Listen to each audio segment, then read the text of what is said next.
hello ભલે લે ને કાઉલા બધા સારા છે સબ ઠીક ઠાક એ આજે તો પાછું બળમાં આવેલું છે જો આ પાછું બળમાં હિંજો આપણે પેલું કે ને પેલું શું કહે એ સરકવાની સિંગના ઝાડના કુમળા પાંટરા અચ્છા તેમાંથી બનાવે તે હિંજોનું સૂપ તેને હિંજોનું સૂપ કહે બરાબર છે જી તો બળમાં તો પાછું આવેલું છે પણ બીજી એક વાત કેમ તમને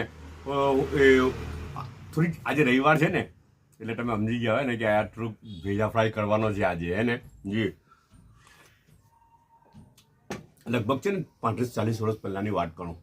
બોલા હા બહુ જ 35-40 વર્ષ પહેલાંની જ્યારે હું નાલ્લો ઉઠો સમજી ગયા શિયાળામાં છે ને શિયાળામાં એ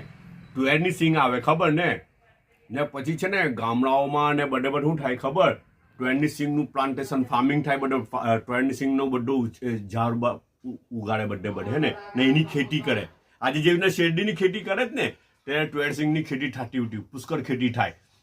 ને પછી છે ને તે તુવેર સિંગનો માલ આવે કાં આવે ખબર ખડીઓમાં ખડી એટલે છે ને ગવર્મેન્ટ તરફથી કાઉન્સિલ તરફથી એલોટેડ પ્લોટ હોય જે બધાને એલોટ કરવામાં આવેલો હોય ફાર્મર્સને તો તેમાં પછી એ લોકો એના આખા જે ઝાડવા મૂકે ને પછી છે ને બધાને શું કે એ કરવા જાય પેલું જુડવા જાય શું કરે જે જુડવા જાય ને પછી એમાંથી તુવેર સિંગ અલગ કરે ને પછી એમાંથી એક નીકળે ને કાંઠી નીકળે શું નીકળે એનું જે ઝાડ આવે ને પ્લાન્ટ હુક્કુ પ્લાન્ટ બધું જોડાઈ ગયેલું હોય પટ્ટા બી જોડાઈ ગયેલા હોય ને તુવેર સિંગ બી જોડાઈ ગયેલી હોય ને બધું જોડાઈ ગયેલું હોય ને પછી ખાલી નેકેડ પ્લાન્ટ રહી જાય હુક્કો ડ્રાય હે ને તો તે પ્લાન્ટ રહી જાય તેને કણાઠી કહે તો તે કણાઠીમાંથી પાછું ભલભલું બનાવતો એનું ઝાડુ મારવાવાળું બધું બનાવે ખબર વાળીને કણાઠો બનાવે ને આ ને તે કણાઠીઓ તો છે ને મમ્મી લોકોને બી બહુ કામ લાગતી હતી અમુક વખત મમ્મી લોકોને અમુક વખત બહુ કામ લાગે ખબર ટાબરિયાઓને જરાક નસીહત કરવી ને સજા કરવી હોય તો તે જ કણાઠી વાપરતા આવતા ખબર જો તમે સાંભળવાની કણાઠી લાવતો આ જો એકદમ ઇન્ટિરિયરમાં બહુ ભારે શબ્દ હતો બહુ ફેમસ શબ્દ હતો કણાઠી લાવતો કણાઠીથી સજા કરતા આવતા જી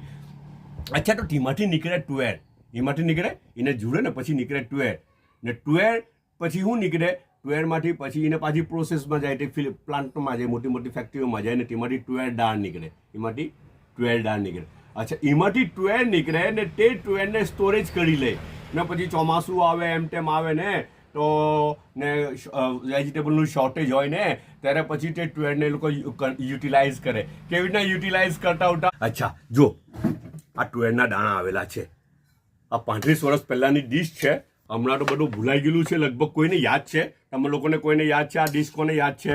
કોઈને યાદ હોય તો જણાવજો તો અચ્છા જો આમાં છે ને આ થોડુંક પાણી હજુ ડ્રેન આઉટ કરવાનું હતું પાણી હજુ થોડું ડ્રેન આઉટ કલાક આ બોઇલ કરેલું છે આની પૂરી રેસીપી છે ને આની રેસીપી આજે નહીં તો કાલે ઇન્શાલ્લાહ મૂકાય મેં રેકોર્ડ કરેલું છે એની રેસીપી મૂકું શોર્ટમાં હે ને તો આ પાણી આ બોઇલ છે બોઇલ મતલબ કે તુવેરના દાણા એને બાકડો બી કહે આપણી સુરતી ગામઠી ભાષામાં એને બાકડા કહે તુવેરના બાકડા સમજ પડી ને બોઇલ કરેલા છે કંઈ જ નથી ને એના અંદર આ બધું છે હવે જેને જેવું લાખો હોય તેવું મીઠું લાખો મીઠું તો જરૂરી જેવું જ હોય માનો નહીં ને આ બધું ઓપ્શનલ છે ને લેમન બી સારું લાગે બરાબર એના ઉપર લાખવાનું એને લાખીને પછી ખાવાનું મજા આવી જાય બહુ મજા આવે એકદમ હાઇજેનિક ને હેલ્ધી ફૂડ હાઇજેનિક ને હેલ્ધી ઓપ્શનલમાં ચટણી બી આપેલી છે આ હાની ચટણી આમલીની ચટણી છે ઓપ્શનલ છે એ તો કોઈ લાખવું હોય તો અચ્છા તો આ કોએ આ તુવેરના બાકડા ખાધેલા છે મને જણાવો તો ઓકે બધા પોતાનો ખ્યાલ કરજો